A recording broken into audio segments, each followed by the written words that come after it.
দেখে তা সেভাবে দেখুন। কোনো রুলস নেই যে এইভাবেই দেখতে হবে।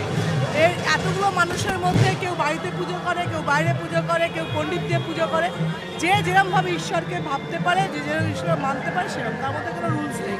জয় শ্রীরামের স্লোগানের পরিবর্তে আপনি কি আপনাদের তফাৎ হচ্ছে আমরা যে জয় শ্রীরাম বলি, আমরা বলছি জয় শ্রীরাম। এটা হচ্ছে ঠাকুরের নাম জয় শ্রীরাম।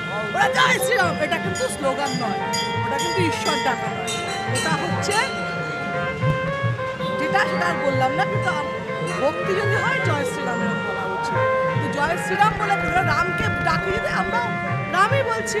জয় রাম বলুক, জয় শ্রীরাম বলুক, সিয়ারাম বলুক, এর থেকে আনন্দের আজকে কিছু নেই। এবং সব হিন্দুর ভোট পদ্ম ফুলে।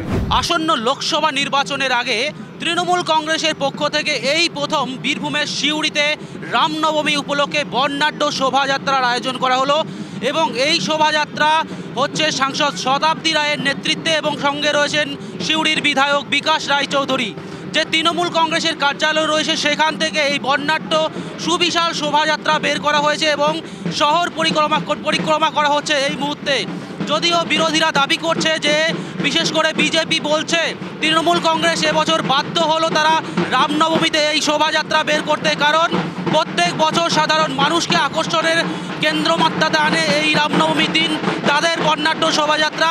লোকসভা নির্বাচনের আগে সে কারণেই সাধারণ মানুষের মন জয় করতে তৃণমূল কংগ্রেসের পক্ষ থেকে এবছর রামনবমীতে এই শোভাযাত্রার আয়োজন করা হলো।